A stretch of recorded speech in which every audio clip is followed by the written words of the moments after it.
Hello everyone. Class 11th English की question bank में जो शॉर्ट क्वेश्चंस दिए गए हैं लेकिन उनके आंसर्स नहीं दिए गए हैं, तो ये जो क्वेश्चन बैंक के एग्ज़ाम की दृष्टि से बहुत ही महत्वपूर्ण है। आइए हम देखते हैं इसके क्वेश्चंस के आंसर, जो कि हमने बहुत ही शॉर्ट में लिखे हैं और आपको एक बार पढ़ने के बाद में ही याद हो जाएगा। यदि आपने चैप्टर नहीं भी पढ़ रखा है तो भी आपको हम पूरे क्वेश्चन के आंसर्स को एक्सप्लेन करेंगे, ताकि आपको उसे चैप्टर को भी पढ़ने की ज़रूरत नहीं रहेगी।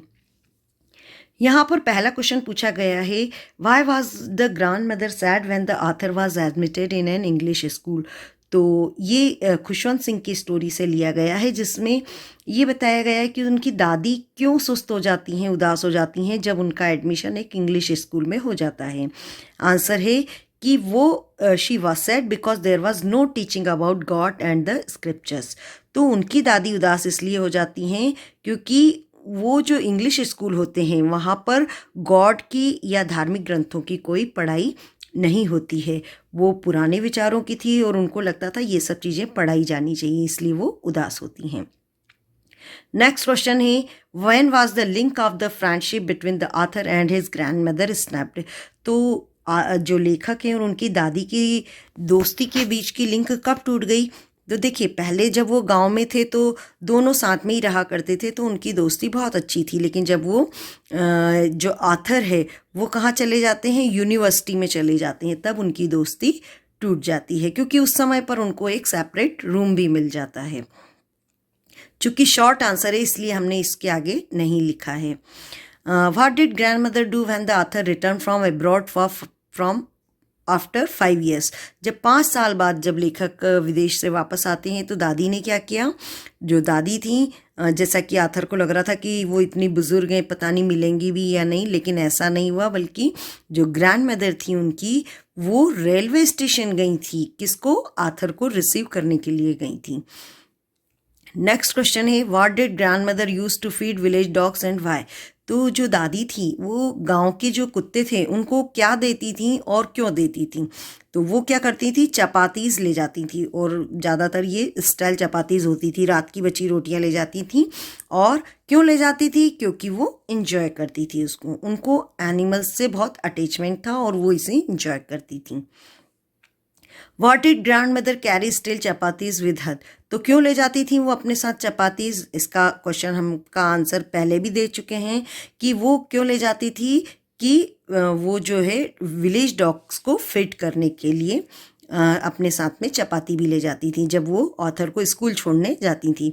पूरा स्टोरी में ऐसा बताया हुआ है कि जब वो छोड़ने जाती हैं उसको स्कूल, तो वो स्कूल जाता है और जब तक वो स्कूल में रहता है तब तक वो मंदिर में अपने जो है धर्म ग्रंथ पढ़ती रहती हैं, और रास्ते में आते जाते ये विलेज डॉग्स को चपाती भी देती हैं। नेक्स्ट क्वेश्चन है, why was the grand mother upset when the author join music classes. तो जब ऑथर ने म्यूज़िक क्लास ज्वाइन करी तो उनको क्यों बुरा लगा, क्योंकि उनके हिसाब से जो म्यूज़िक था वो क्या था, डाउनग्रेडेड एक्टिविटी। उनको लगता था कि ये अच्छे लोगों के लिए नहीं है, which belong to beggars and not to the gentle folk. वो सोचते थे कि ये संस्कारी लोगों के लिए म्यूज़िक नहीं होता है, बल्कि ये तो भिखारियों के लिए होता है या डाउनग्रेडेड एक्टिविटी है। नेक्स्ट है, डिस्क्राइब द ऑथर्स ग्रैंडफादर। तो ग्रैंडफादर तो इनके जीवित नहीं थे, उनका सिर्फ उन्होंने पोर्ट्रेट ही देखा था। उसके अनुसार वो क्या बताते हैं कि जो उनके ग्रैंडफादर हैं वो एक टर्बन वियर करते थे और काफ़ी लूज क्लॉथ्स पहनते थे, और उनकी बड़ी सी दाढ़ी भी थी, और ऐसा लगता था कि वो करीब 100 साल के रहे होंगे।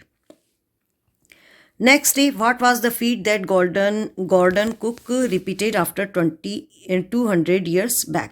तो 200 साल के बाद में गॉर्डन कुक ने क्या रिपीट किया। तो इसका मेन आंसर है कि वो उसी सेम, वो ये है ना, जो समुद्री यात्रा है उसे वो ये कहते हैं। तो जो 200 साल पहले हुई थी उसी को उन्होंने रिपीट किया।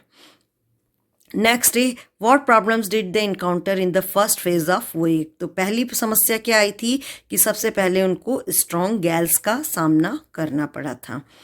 How did the sailors repair their ship when it was first attacked by wind. जब पहली बार विंड का अटैक हुआ तो सेलर ने किस तरह से शिप को रिपेयर किया।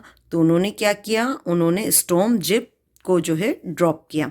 चाहे तो आप इतना भी आंसर सफिशिएंट है, लेकिन आप यदि याद कर सकते हैं तो लिखेंगे they laced heavy moving rope in a loop across the stem. तो ये प्रोसेस भी बताया है कि किस तरीके से उन्होंने जहाज को खड़ा करने के लिए स्टॉर्म जिप ड्रॉप किया।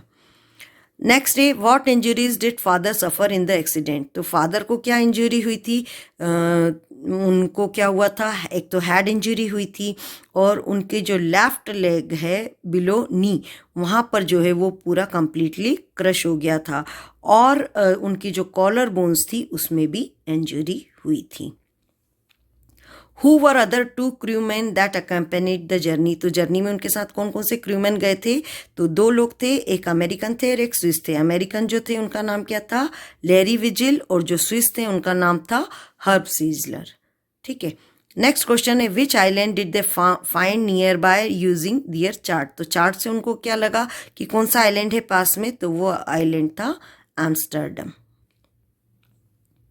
नेक्स्ट क्वेश्चन है how did the children console the fear stricken parents. तो जब बच्चों को लगा कि पेरेंट्स भी उनके डरने लगे हैं, तो जो उनका बेटा था जॉन, उसने क्या कहा कि he didn't mind dying as long as all the family members were together. जैसा कि इसका चैप्टर का टाइटल है कि we are not afraid to die. तो उन्होंने यही बात कही थी कि हमें मरने से डर नहीं लगता यदि हम सब एक साथ हैं तो।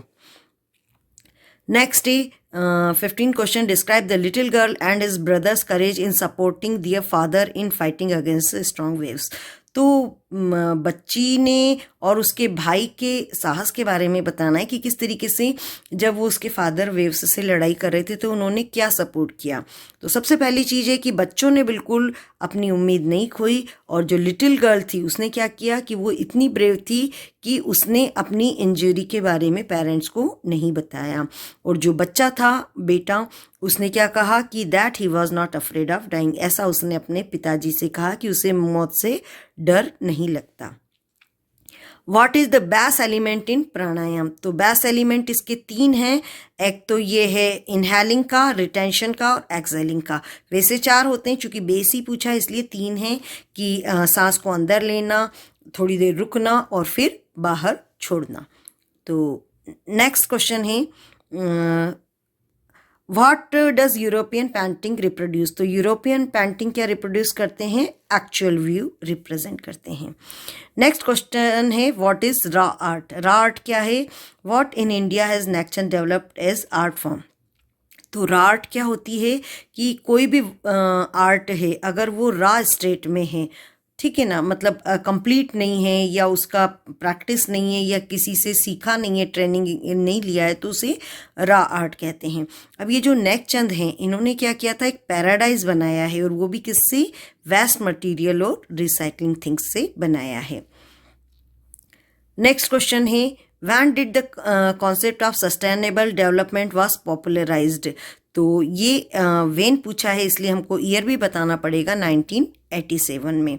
और जो कमीशन था, ब्रुटलैंड कमीशन, उसने ही जो है इस कॉन्सेप्ट को डेवलप किया था।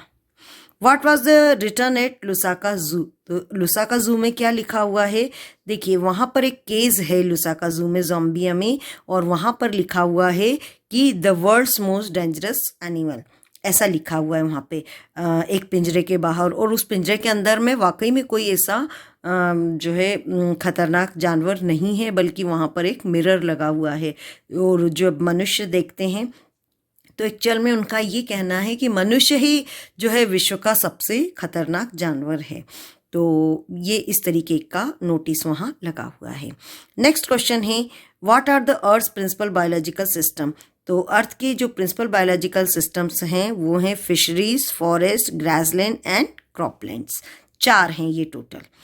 अब है next question what is article 48A। तो ये 48A जो आर्टिकल है वो वैसा का वैसा ही हमने लिखा है।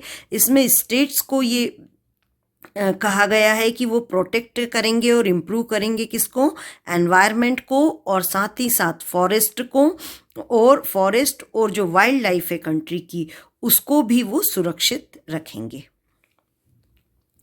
और लास्ट क्वेश्चन है, who is the biggest polluter of the earth environment. तो ये जो एनर्जी है यही जो है अर्थ का सबसे बड़ा पॉल्यूटर है। ओके स्टूडेंट्स, तो ये आपको समझ में आ गए होंगे। इसके नेक्स्ट वीडियोस में हम इसके पोएम के क्वेश्चन फिर सप्लीमेंट्री के क्वेश्चंस को भी डिस्कस करेंगे। इस तरह से हम आपको पूरी क्वेश्चन बैंक सॉल्व करके देंगे और जिसे कि आप आसानी से याद कर सकते हैं। Okay, thank you.